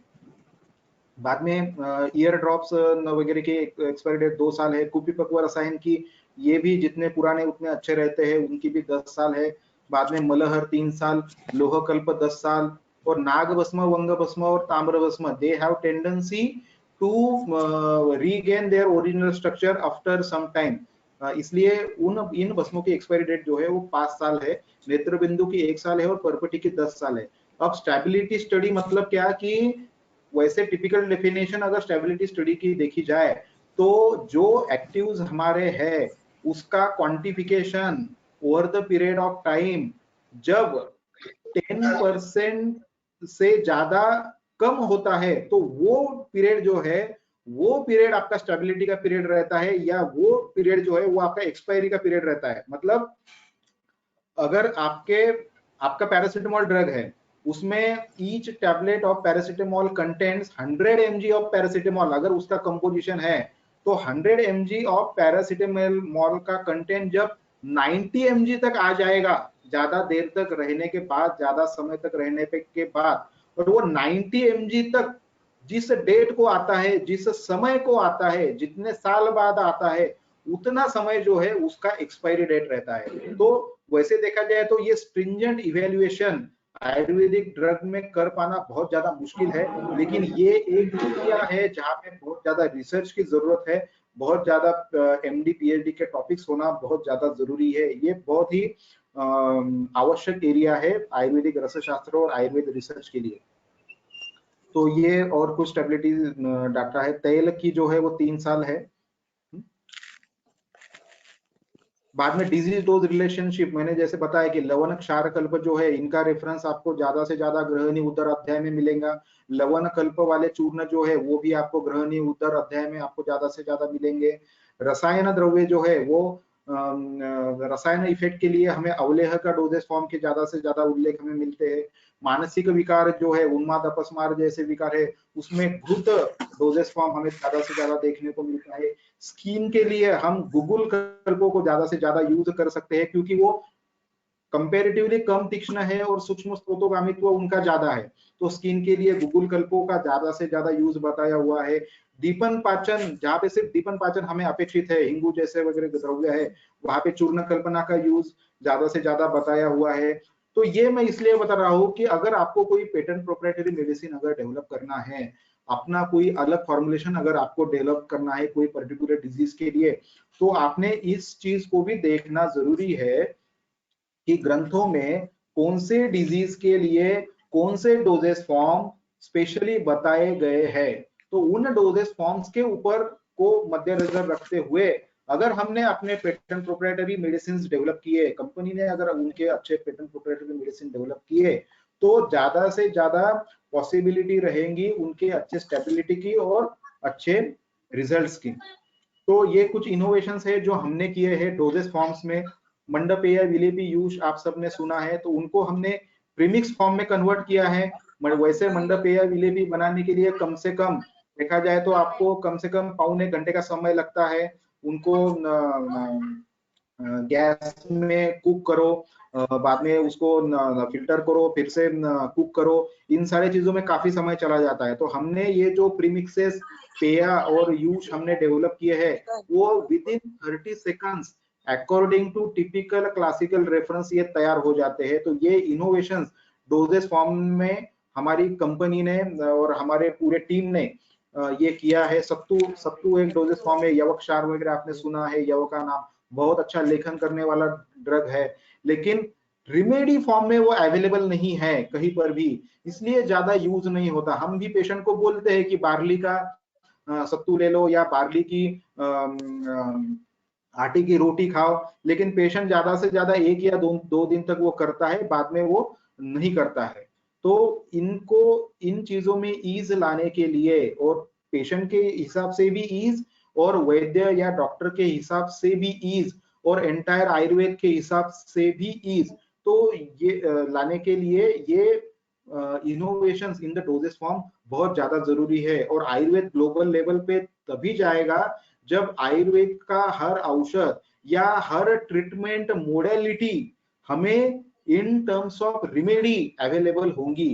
तो इन टर्म्स ऑफ रिमेडी जब वो अवेलेबल होंगी तो ही वो हर सर्कुलेशन में आएंगी, ट्रीटमेंट सर्कुलेशन में आएंगी, फाइनेंशियल सर्कुलेशन में आएंगी, जीडीपी सर्कुलेशन में आएंगी। और जब पैसा आता है, जीडीपी आता है, तब लोग आयुर्वेद की सुनते हैं, और जिनके पास पैसा है उसी आयुर्वेदिक लोगों की सरकार भी सुनता है और सब उसकी दखल लेते हैं, बाद में कोई दखल उसकी नहीं लेता है। तो ये इनोवेशन बहुत ज्यादा जरूरी है। ये सुपर हेल्थ ड्रिंक भी हमने एक बनाया हुआ है, जैसे बोर्नविटा हॉर्लिक्स वगैरह रहता है तो उसमें तो काफी सिंथेटिक प्रोटीन्स और माल्ट वगैरह रहते हैं, लेकिन ये माल्ट फ्री हमने सुपर हेल्थ ड्रिंक हमारा बनाया हुआ है। इसमें कोई भी सिंथेटिक प्रोटीन्स या माल्ट नहीं है। और अश्वगंधा, शतावरी, ब्राह्मी, शंखपुष्पी, विदारी और शुंठी, ये भी जो है इनका कॉन्सेंट्रेशन जो है वो इक्विवेलेंट टू 65% हमारे इस औषध में है।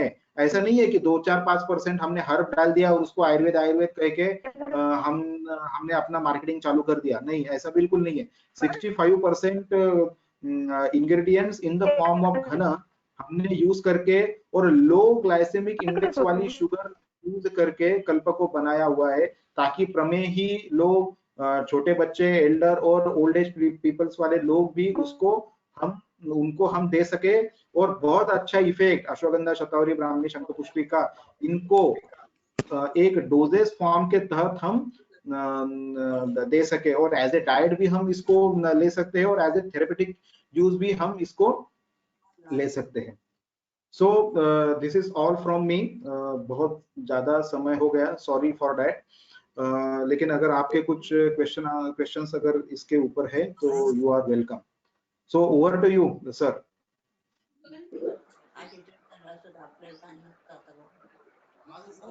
Thank you sir. हेलो, अगर किसी को कुछ क्वेश्चंस पूछने हो सर से तो आप पूछ सकते हैं।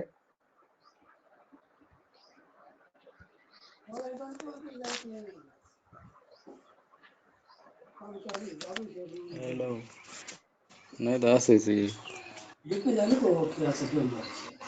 आता दोन्ही खाटी चालत आहे मग नाही काम करायला। सर मुझे ये क्वेश्चन है, मैं ये क्वेश्चन पूछना चाहता हूँ। उसमें ऐसा है कि अगर समझो हमको एक एकाध कल्प जो है इसमें हमारा उसका गामित्व है जो इंटेस्टाइन पे है यानी पक्वाशय पे है, नहीं तो पक्वाशय में वो कार्यकारी होना चाहिए, तो उसकी टैबलेट नहीं तो गुड़ नहीं तो वटी जो कुछ हम बनाते हैं, कैप्सूल बनाते हैं, तो कुछ उसका हार्डनेस वगैरह ज्यादा रखना पड़ता है। अगर पक्वाशय में उसको घुलना है तो क्या करना पड़ता है? नहीं, उसके लिए कुछ एक्सिपिएंट्स या डाइल्यूएंट्स हमारे ऐसे रहते हैं कि जो डाइल्यूएंट्स उस एक्टिव्स को ऐसे बाइंड करके रखते हैं कि वो उसको म्यूकोजल कैविटी में और गैस्ट्रिक कैविटी में डिसॉल्व होने नहीं देते, है ना। इसका मतलब ऐसा नहीं है कि उसका हार्डनेस बहुत ज्यादा रहता है। हार्डनेस 2 से 3 या 4 तक ही रहता है, लेकिन उनकी इंटरनल बाइंडिंग कैपेसिटी जो है वो एक्टिव्स को ऐसे बाइंड करके रखते हैं और पर्टिकुलर एरिया में, जैसे कि ऐसे भी एक्सिपिएंट है जो अगर अल्कलाइन मीडिया अगर मिला तो वही रिलीज होंगे, और गैस्ट्रिक मीडिया अगर देखा जाए और म्यूकोजल मीडिया अगर देखा जाए, ओरल मीडिया देखा जाए तो वो एसिडिक मीडिया है।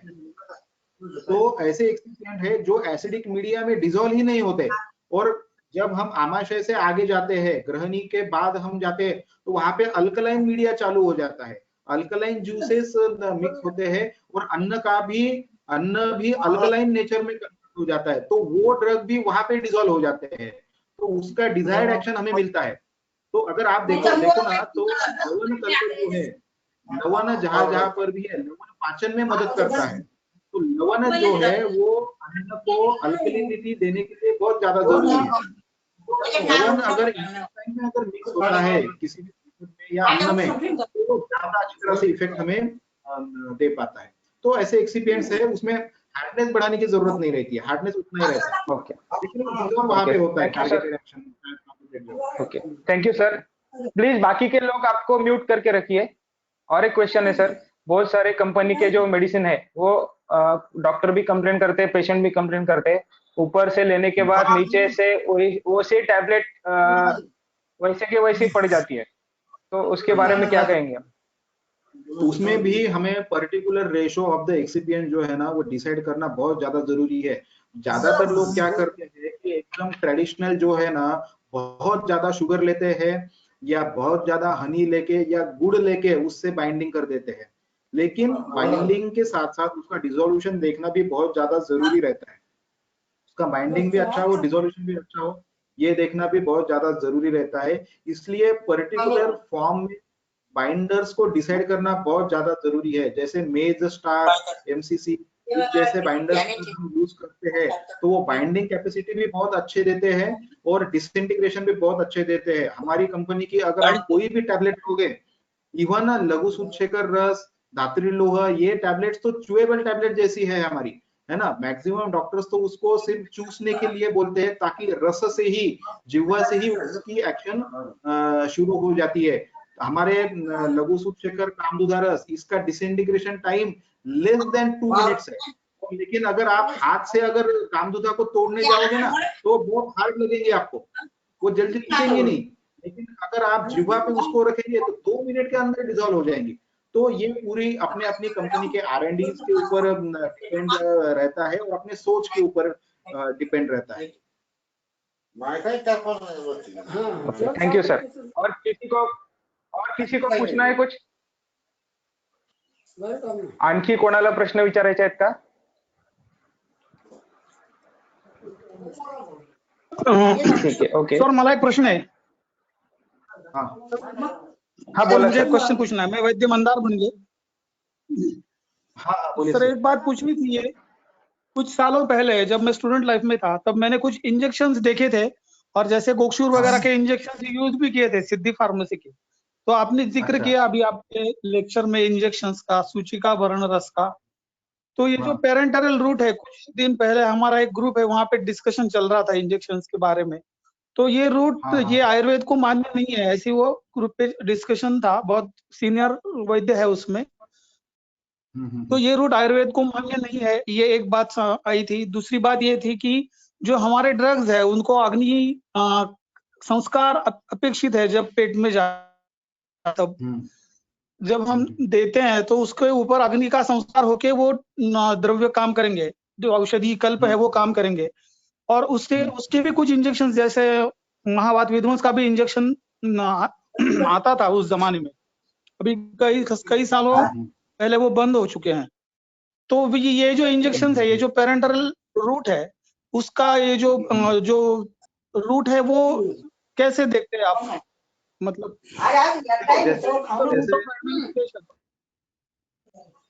जैसे मैंने पहले बताया ना कि कोई भी आयुर्वेदिक औषध की जब हम बात करते हैं तो हमें क्या देखना जरूरी है कि उसके एनर्जेटिक्स कैसे है, मतलब रस विपाक का प्रभाव इन शब्दों में उसको डिस्क्राइब किया जा सकता है क्या, या हम कैसे कर सकते हैं। और जब हम बोलते हैं कि कोई भी चीज ये हर चीज औषधि है, कोई भी चीज बगैर उपयोगी नहीं है, तो तब हमने वो एफर्ट्स लेना भी जरूरी है उसको, कि हम उसको आयुर्वेदिक एनर्जेटिक्स फॉर्म में हम कैसे डिस्क्राइब कर सके, और आयुर्वेदिक ट्रीटमेंट मोडेलिटी जो है उसके लिए हम उसको कैसा यूज कर सके। और पर्टिकुलरली मेरा पर्सनल ओपिनियन अगर आप देखोगे तो हम किसी भी इनोवेशन को हमने रेजिस्ट नहीं करना चाहिए, है ना। हाँ, जब हम उसके ऊपर रिसर्च चालू करेंगे, उसके हिसाब से सोच जब चालू करेंगे, प्रैक्टिकल सोच बोल रहा हूं मैं, सिर्फ ग्रंथों वाली सोच या सिर्फ बड़बड़ नहीं, प्रैक्टिकली जब हम काम उसके ऊपर चालू करेंगे तो उसके पॉजिटिव्स और निगेटिव्स वो अच्छी तरह से सामने आ जाएंगे। और अगर पॉजिटिव्स अगर अच्छी तरह से सामने आएंगे तो वी विल एक्सेप्ट इट, और अगर निगेटिविटी अगर ज्यादा सामने अगर आती है तो वी विल रिजेक्ट इट, है ना। तो सीधा गणित है। और डोजेस फॉर्म्स कैसा है, कोई भी शास्त्र रूट ऑफ एडमिनिस्ट्रेशन और डोजेस फॉर्म के लिए किसी ने रेजिस्ट नहीं करना चाहिए, ऐसा मुझे पर्सनली लगता है। हाँ, कोई बोल रहा हाँ, है? लेकिन सिर्फ हमारे आयुर्वेदिक कंसेप्ट को उसमें बाधा नहीं आनी चाहिए, जो हाँ, द्रव्य रस से लेकिन से विपाक से काम करते हैं। हाँ, और प्रैक्टिकली मैं एक चीज बोलूं कि आपको देखो, अगर आप काम नहीं करोगे तो दूसरा कोई काम करेगा, है ना। और दूसरा कोई उन रेमेडीज को ले आएगा, जैसे कुछ साल पहले आए ही थे, है ना। तो मतलब मैं आपको इंजेक्शन का जिक्र मैंने इसलिए किया क्योंकि नागपुर की ही एक इंजेक्शन बनाने वाली कंपनी है, जिस कंपनी का मैं कंसल्टेंट भी हूँ। उन्होंने मुझे ये प्रोजेक्ट दिया है कि आयुर्वेदिक इंजेक्शंस को हम कैसे इसमें ला सकते हैं, है ना। तो मेरा खुद का प्रैक्टिकल काम इसके ऊपर चालू है, इसलिए ये विषय यहाँ पे आया। नहीं सर, हेलो एक मिनट, मैं डॉक्टर सचिनारू बात कर रहा हूँ। आयुर्वेद हाँ, के हाँ, बोलिए। इंजेक्शन है, उसके रेफरेंसेस है, रसरत्न समुच्चय में उसके रेफरेंसेस है। और आयुर्वेद जो इंजेक्शंस देते हैं, सूचिका भरण रस जो है, उसके लिए अग्नि रस शास्त्रीय द्रव्यों के लिए अग्नि अपेक्षा नहीं है। पहले ही उन्होंने कहा था कि वो अग्नि प्रकृति और दोष दुष्ट समूर्छना जो है उसके आगे चल के वो काम करते, इसलिए अग्नि सापेक्षता उसको नहीं है। इसलिए तो इंजेक्शंस उन्होंने रसरत्न समुच्चय में उसके उल्लेख है, बहुत सारे कल्प है उसमें इंजेक्शंस का उल्लेख है। सॉरी डिस्टर्बेंस के लिए। डेफिनेटली। Thank you sir. और मैं बोलता हूँ ना, देखो 13वीं शताब्दी में एंटायर रसशास्त्र को आयुर्वेद ने एक्सेप्ट किया है, जो कि एकदम से अलग था। मेटल मिनरल्स के बहुत ही कम रेफरेंस चरक में वगैरह अपने को देखने को मिलते हैं, लेकिन 13वीं शताब्दी में एंटायर साइंस, मर्क्यूरी, पूरा के पूरा आयुर्वेद ने एक्सेप्ट किया, अपने टर्मिनोलॉजीज में उसको बिठाया, आयुर्वेद ने उसको एक्सेप्ट किया, समाज ने उसको एक्सेप्ट किया, है ना। तो इनोवेशंस, ये तो आयुर्वेद की आत्मा है, इनोवेशन इन डोजेस फॉर्म, ये तो आयुर्वेद की आत्मा है। तो रेजिस्ट तो एटलीस्ट रेजिस्ट तो भी हमने किसी चीज को नहीं करना चाहिए। हाँ, रिसर्च हमेशा पॉजिटिव एंगल में रहना चाहिए, और हम नहीं करेंगे तो दूसरा कोई करेगा, दूसरा कोई उसको डॉक्यूमेंटेड वे में जब लेके आ जाएगा, तब आपका कहना, आपके व्यूज को कोई भी अर्थ नहीं रहेगा, आप पॉजिटिव बोलो या निगेटिव बोलो, है ना। इसलिए वो रिसर्च हमारे आत्मा से ही, हमारे लोगों से ही अगर बाहर आ जाए तो और अच्छा है। तो हमें उस कंपटीशन में पॉजिटिवली उतरना बहुत ज्यादा जरूरी है। आज लोग हमें पूछ रहे हैं, आज एज ए आयुर्वेदिक डॉक्टर मुझे उस कंपनी ने पूछा कि इंजेक्शन का कुछ है क्या, रेफरेंसेस कहाँ पे है, हम आयुर्वेदिक इंजेक्शन बना सकते हैं क्या, है ना। मैंने मेरे व्यूज बताए, लेकिन अगर मैंने उनको सपोर्ट नहीं किया तो वो दूसरे किसी फार्मेकोलॉजी वाले के पास या सुटिक्स वाले के पास जाएंगे, अपने हिसाब से R&D करेंगे, अपने हिसाब से अप्रूवल ले लेंगे और मार्केट में आ जाएंगे आयुर्वेदिक इंजेक्शंस लेके। तो तब आप क्या करोगे? और लोग जिनको यूज करना है वो यूज करेंगे, उनको रिजल्ट अगर अच्छे मिले तो आयुर्वेद वो आयुर्वेद हो जाएगा, और हम सिर्फ विरोध करते रह जाएंगे, बाद में कुछ भी नहीं कर पाएंगे। तो जो मेरे सारे वैद्यों के लिए मेरे मन में अच्छा है, लेकिन मैं तो हमेशा स्टूडेंट लोगों को बोलता हूं कि ऑर्थोडॉक्स आयुर्वेदिक लोगों से दूर रहो। आयुर्वेद में सबसे ज्यादा जो भीति अगर किसी चीज की है तो ये ऑर्थोडॉक्स माइंडेड आयुर्वेद लोगों की वजह से है। New innovations, new technology minded और आयुर्वेदिक माइंडेड लोगों के साथ मिलकर हर संगठन ने और हर लोगों ने काम करना जरूरी है, सुनना बहुत ज्यादा जरूरी है। और किसी को पूछना है कुछ? Okay, thank you sir. Okay, thank you sir. Sarang Deshpande ji, आपके बहुत बहुत धन्यवाद। आपने बहुत ही अच्छे विषय पर आपका बहुत ही अच्छा और सुंदर व्याख्यान, उसमें काफी सारे पॉइंट्स आपने क्लियर किए। उसका कंक्लूड मैं अभी करना चाह रहा हूँ। तो हमारे आयुर्वेद में बताया है कि तदेव युक्तम भेषजम यत् आरोग्याय कल्पते, यानी भेषज वही श्रेष्ठ है जो आरोग्यदायी होता है, उसके किसी साइड इफेक्ट्स, बाकी कुछ चीजें वो भेषज से नहीं होनी चाहिए। जैसे हमको चिकित्सा में भी बताया है, प्रयोगम शमयत व्याधि यो न अन्यम उदीरते नासो शुद्धो शुद्धोस्तु शमयत यो न कोपयत, यानी हम चिकित्सा अगर किसी दोषों की, धातु की अगर कर रहे हैं तो वो दोष शमन चिकित्सा होनी चाहिए, किसी दोष को वर्धन नहीं तो किसी और चीज में साइड इफेक्ट्स नहीं होने चाहिए। ऐसी ही चिकित्सा हमारे आयुर्वेद में वर्णित है। उसके बाद आपने जो रसशास्त्र का रेफरेंस दिया कि रसशास्त्र पूरा एंटायरली आयुर्वेद साइंस ने एक्सेप्ट कर लिया है, इसी टाइप में कुछ इनोवेशंस भी और कुछ जो डोसेज फॉर्म्स है वो भी एक्सेप्ट आयुर्वेद ने करने चाहिए। लेकिन मेरा भी यही कहना है, लेकिन जो आयुर्वेद के सिद्धांत में बाधा नहीं आनी चाहिए। ऐसा कुछ शब्द प्रमाण नहीं तो आप्त प्रमाण हमको आयुर्वेद में अगर मिलता है कि उसमें डोसेज फॉर्म लेके हम आगे जा सकते हैं, तो उसमें निस्संदेह हम संशोधन करना चाहिए। और ऑर्थोडॉक्स लोगों की भी आपने बात की, वो भी आपने, आपका व्यू आपने बताया, लेकिन अगर हम उसकी बात करते हैं तो ऑर्थोडॉक्स लोगों में से दूर रहने के बजाय उनसे अगर अच्छे तरह से हमने कंसेप्ट समझ ली और उससे कंसेप्ट लेके रिसर्च और इनोवेशन में अगर हम जाते हैं तो उसका बहुत ज्यादा फायदा होगा, ऐसे हमको लगता है। आपका वैसे कहना वही था, लेकिन आपने थोड़े से अलग शब्दों में कहा कि फिर भी हम आयुर्वेद के बेसिक कंसेप्ट नहीं छोड़ के हम आगे उसके रिसर्च और R&D पे ध्यान देना चाहिए। और काफी सारे हम कंपटीशन में ऐसे प्रोडक्ट्स ला सकते हैं और आयुर्वेद वैद्यों को, आयुर्वेद रुग्णों को और काफी सारे कम्युनिटी को हम उसका लाभ पहुंचा सकते हैं। जैसे आपने और भी चीजें कुछ कही कि अनुलोमन चूर्ण ज्यादा मेश में नहीं चाहिए क्योंकि उसके फाइबर्स ब्रेक होते हैं। बहुत सारी कंपनियां ये फॉलो नहीं करती। टैबलेट का साइज अच्छा आना चाहिए, टैबलेट की फिनिशिंग अच्छी चाहिए, टैबलेट का कोटिंग अच्छा आना चाहिए, इससे ये ध्यान नहीं दिया जाता। और उसका जो ये होता है, उसका जो रिजल्ट होता है, वैसे बोला जाता है कि कंपनी को रिजल्ट नहीं है, आयुर्वेद को भी रिजल्ट नहीं है। तो इसी कंपनी के कुछ नॉर्म्स है, कुछ गाइडेंस है, और जो आपने बताया कि चूर्ण कल्पना क्या रहती है, उसमें उसके बाद मशी कल्पना वायवी होती है, उसके बाद अगर आपको क्षार कल्पना है तो तेजस की तरफ हम चले जाते हैं।